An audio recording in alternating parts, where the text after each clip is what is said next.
YouTube байланыста мажор достар, бүгінгі видеода мен сіздерге өзімнің қалай гольф машинасын алғаным туралы айтатын боламын. Достар, мені тез 20 подписчикке жеткізіп тастайық, сіздердің қолдарыңыздан келеді. Ал онда кеттік.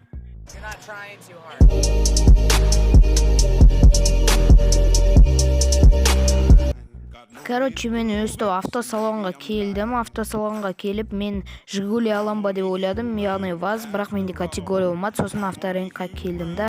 Сосын мен авторинктан Жигули алам деп ойладым, 150 мың теңгеге. Сосын іздедім, бірақ таппадым.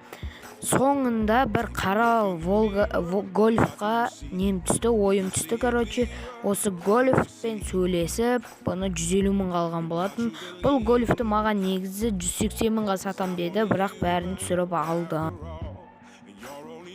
Достар, видео өте қысқа болды, білем. Достар, келесі видеода мен осы гольфқа тюнинг жасайтын боламын, и оны видеоға түсіріп сіздерге жақсы контент шығаратын боламын. Достар, видеоның басында айтқан 20 подписчикке жеткізейік. Давайте.